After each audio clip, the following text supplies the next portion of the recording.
All right, guys, quick video off the top of the dome. How is my search for a wifey going? A little bit of update. The answer is not good. Not too good. I made this public knowledge about a year and a half ago that I think I was like 35, 36 at the time. I'm 37 now. And I made it, public knowledge. I even hinted at my mom, like, I'm going to stop running through so many girls. I'm going to make you into a grandma one day to my mom. And she's like, well, how's that going? I'm like, it sucks. They're all hookers. And she's like, what do you mean?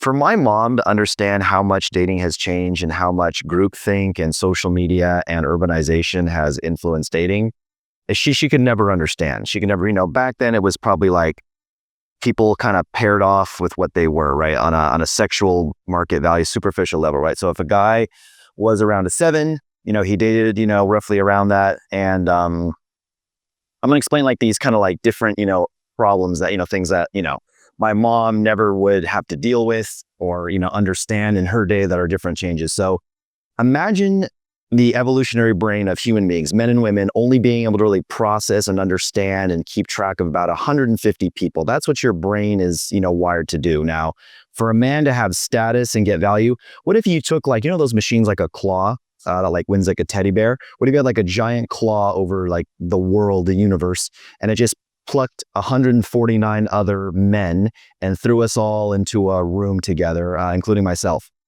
There's zero chance that I wouldn't be like on a superficial sexual market value, including charisma, swagger, height, looks, money, masculine presence, I guess not speaking ability, right? Stuttering, intelligence, ability to earn and provide. If you took all the characteristics, all the things that make a man a high status, sexy, attractive, suitable mate for a woman, and you put us all in a room, 150, there's zero chance I wouldn't be, in the top 10 at the very fucking worst. The average man is so fat, he can barely even see his own penis in the shower. He subscribes to OnlyFans. But imagine from a woman's perspective, living in, it's all relating to like why the wifey search is going bad by this, all, can have a coherent point.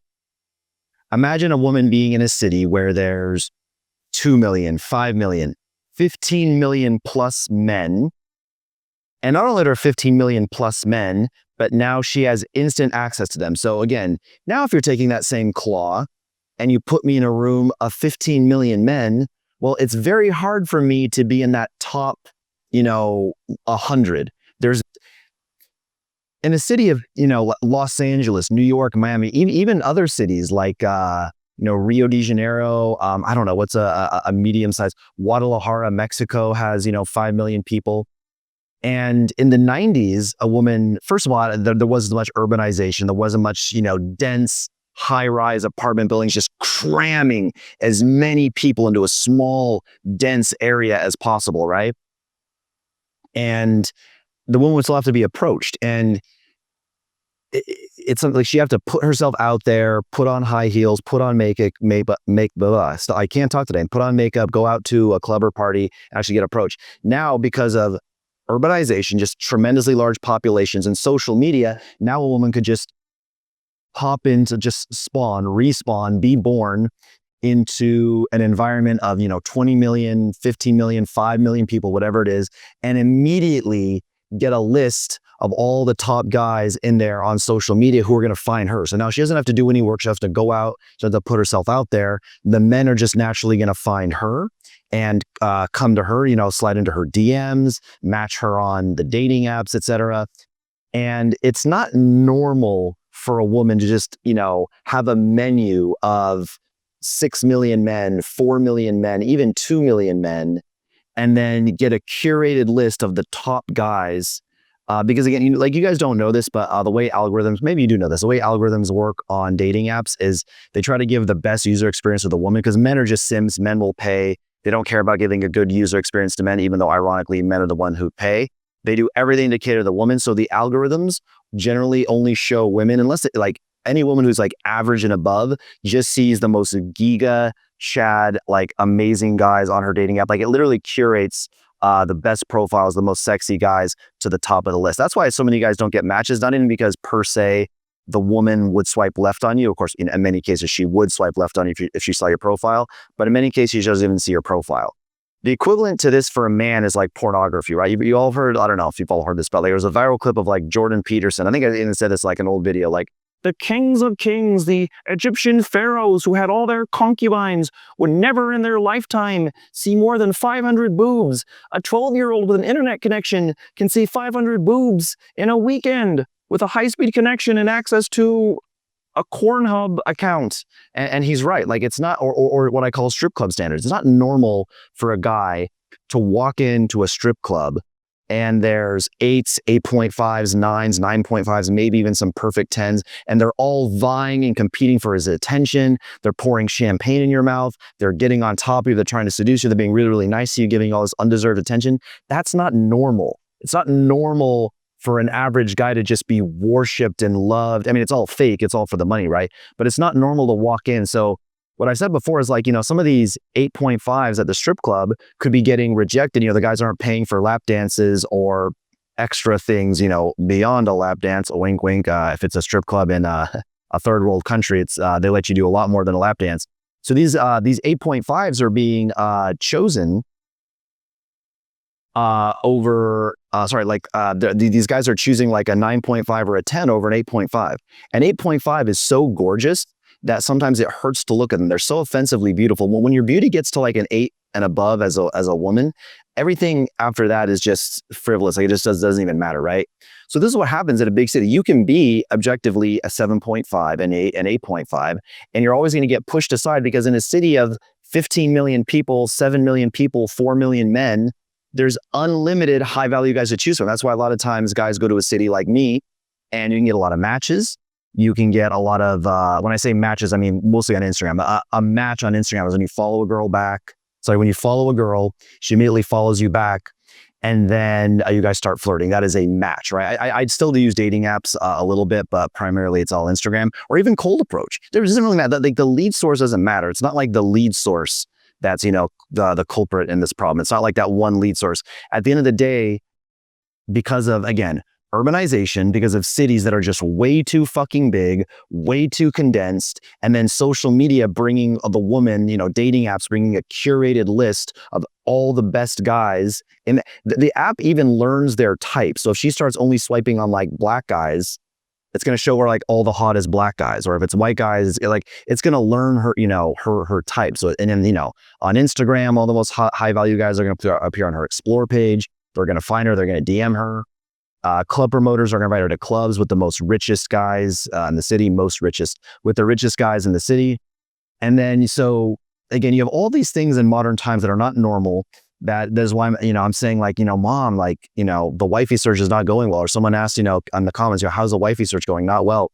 And then you pile on top of that groupthink and this toxic idea that came from the West that, men's time doesn't matter. You can just flirt with a guy for, days on end, using for validation. I met a girl, I'll try to get her to talk about it on camera, but she said when she has like low self-esteem, when she's feeling depressed, she'll just install Tinder and let simps just give her free attention and free compliments all day. She's a good girl. She's a sweet girl, but it's just not taught in our society that that's extremely rude. Getting a man's hopes up, wasting a man's time, having a man, because for her, she's just going, ha, gracias. This is in a Latin American country. So she's like, ha, gracias. Ay, qué lindo. Ajá, me gusta. She's just giving like these like boring, like one word answers. Meanwhile, the guy thinks he has like, I got a live one. I got one on the hook here. And he's putting in his maximum effort, his maximum creativity, his maximum brain power trying to gain this chick. Little as he knows, she's only on the app to just, use them for free attention. And not all girls do that. And there's ways to screen them out. That's something I teach to my clients, is how to quickly identify and screen out these time wasters. But beyond, just feminism and, it's okay to waste a man's time, it's pretty much the norm to just demand money from a guy. I've talked about this before. I'll do a full expose. I'm saving videos to do reactions to make a full, almost documentary style video where a woman's For You page on any shorts platform, especially TikTok, but also Instagram Reels, is, podcast clips of women saying, only date men for money, only have sex with a guy if he's paying all your bills, only go out with a guy if he's taking you to the most absolute top tier restaurant. Men are garbage. Men don't provide anything for you, even though we support women's entire lives, even though we built, all of society. I mean, it's all bullshit, but the woman hears this over and over again. Men are trash. Sell your body. Start an OnlyFans. Selfie pictures. It's, women on podcasts saying, I used to be a waitress making, barely scraping by. Now I have an OF account and making 20, 30, 40K a month. And people are all sheep, especially women though. Everybody is super easy to brainwash. Men too. Men too, goddammit. But women are even, more susceptible to this phenomena of groupthink where it's like monkey see, monkey do, no individualistic thinking, just kind of going along with the flow. So those are the main reasons why it's nearly impossible to find a wifey. You have urbanization, cities are just way too big, way too condensed. That is just too many options, period. You're not supposed to have to compete with 5 million guys. You're supposed to have to compete with 150 million people. The woman's going to look for the highest status guy in any environment, and it's very easy to be high status out of 150 other losers. You make it 15 million in a city like Sao Paulo, Rio de Janeiro, and it's nearly impossible. Number two is social media makes it even easier for her to find like a curated list, like a pruned, filtered list of the top guys in that 15 million person environment. That's not normal. Now the women have what I call the strip club standards, like I talked about with the guys, where all of a sudden an 8.5 isn't hot enough because he sees a 9.5. That's fucking ridiculous. That's fucking ridiculous for a guy to reject an 8.5 under any circumstances. And it's all, artificial in the strip club and stuff, but women that live that real, life experience. And then the last thing is like all this groupthink thing where it's like men are toxic, men are trash. It's okay to waste guys' time. Men's time doesn't matter. And then just the ever increasing rise in pay for play. And then other things like tattoos and piercings, and women just kind of overall really losing their values. When you see a girl who, they have those story highlights of like the little bubbles, like the dedicated story on Instagram, it'll be like, Turkey, Dubai, Cancun, Tulum, etc., Paris, this city, that city. Every one of those little story highlights, every bubble like that, that's a cum shot she had to take to the face in order to get that, that paid trip. That's like a sugar daddy. But the thing is, some of these sugar daddies are young and hot and tall and jacked and good looking. Like, that's what you guys don't realize. Even to sugar is competitive. Think about let that sink in, like where we've gotten now. Even sugar dating is competitive. So the wifey search is not going well. The only way I think that most guys have a chance with this, when I say most guys, I mean guys who aren't in the 0.01% of gene pool in terms of looks, in terms of status, money. I think you can make almost any dating market work if you have enough status and money and looks. But for anyone who's not that 1 in 10,000 guy, who's just, like, I have friends that they're almost like a hot chick at this point, right? They're just like, and they have everything. They're just maxed out in every stat from a superficial sexual market value standpoint thing. But for the normal guys, it's going to a dating market where you're not going to find too much other competition, where a woman's actually going to look at you and be like, holy shit, a guy that makes above 2,000 USD, holy shit, a guy that's above 5'5", holy shit, a guy that doesn't look like complete shit, who actually goes to the gym, who actually trains, holy shit, a guy blah, blah, blah, blah, who has this XYZ characteristic. Otherwise, they're not going to value. Like it's just crazy. Like the amount of ghosting, like I remember back in the day, ghosting after a first date, it was like a joke. It like never happened. It was like, I would be like once or twice a year, I would go on a first date with a girl. I would like her and I would wish to continue seeing her, but she just kind of blow me off. And I'm like, oh, that's kind of a shame. I really would like to see Marissa again, damn, whatever. But okay, maybe she got back with her ex or something. I mean, who knows why? But now it's like becoming like a normal thing because again, she's just like, maybe she views me as an 8.5. Maybe there's nothing wrong with me at all. But maybe I'm getting outclassed because, again, it's not even like objective, it's her subjective opinion. Maybe there's an 8.6. So I'm going to try to put myself in environments where I'm not going to be just absolutely ridiculously compared to what I would call like just an unfair, like for me, if a woman's at 8.5, feminine, 0 or extremely little tattoos, doesn't annoy me, read a book, got something intelligent to say once in a while, keeps me, entertained, doesn't cause drama, doesn't cause stress, low body count, like that's it. And then that's like very minute, like just like go to the gym, look good, don't annoy me, read a book once in a while, be smart. I don't know, like don't be a hoe, don't scribble disgusting drawings or put, on your skin or put like metal through your skin. It's just like basic stuff, just very, very basic stuff. But sorry if I can't be 6'5" and a $10 million net worth.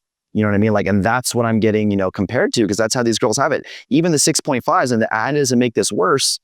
The 6.5s all look like 8s on social media, thanks to Face App, thanks to filters, thanks to angles. So not only are these women, like any woman who just doesn't look like shit, period, getting like just lavish amounts of attention, their standards are artificially raised because they post photos that don't even really look like them. They look, again, a point out, like a girl's a 7.5 can look like a 9 on social media. A girl that's a 6 can look like a 7.5 or an 8.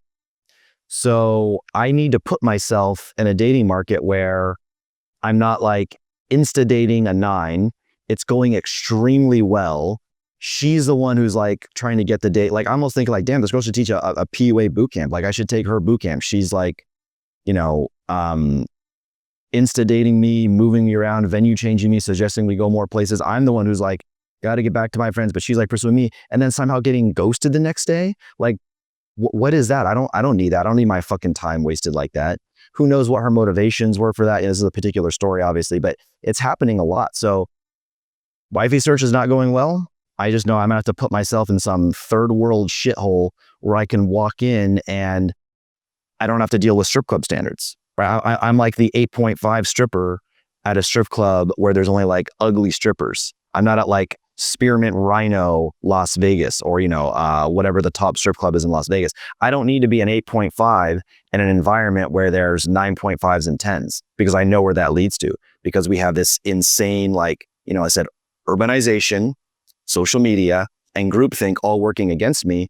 I think the only chance, and look, I can still get girls in these environments. It's just a lot of work, a lot of ghosting. It's just like before, after, if I had like, back in the day, if I had like, if I was talking to like 30 girls on Instagram, I could turn probably 10 to 15 of them in a date. Maybe like 10, 15 would be a lot, 50% would be a lot. But let's say if I was talking to 30 girls on Instagram over the course of a month, I could get 10 out on a date. Now it's a fraction of that, right? So that's my strategy. I'm not gonna give up on the wifey search, but I just know I'm gonna have to put myself in an environment where, because look, unfortunately, it's just getting worse and worse every year. Groupthink, to get tattoos, to get piercings, to believe that men are trash, to believe it's okay to waste a man's time, to normalize prostitution and sex work and sugaring gets more common. The urbanization and densely packed people gets more common. Social media gets bigger and bigger. All these things are unfortunately just getting worse and worse over time, and it's not getting better. The only thing that's going to save men is in maybe like 20 or 30 or 50 years, when we have like these like sex android AI robots, or some type of VR AI thing that can give you, 90 to 95% as good of a sexual experience as a real woman. Then women are going to have, that's going to be like the downfall of women. That's going to be the downfall of society, to be honest. But yeah, it's going to be a catastrophic moment, because all these women are going to be like, wait a minute, like, people don't laugh at like my terrible jokes anymore. Men don't simp and tell me I'm beautiful for no reason anymore, because they can just get it. Like, but that's probably not going to happen in my lifetime, nor do I want to even see that in my lifetime. That's going to be a scary time. I hope I never live long enough to actually see that. But anyway, that's my update. Small town strategy. Subscribe for more free game, boys. Peace.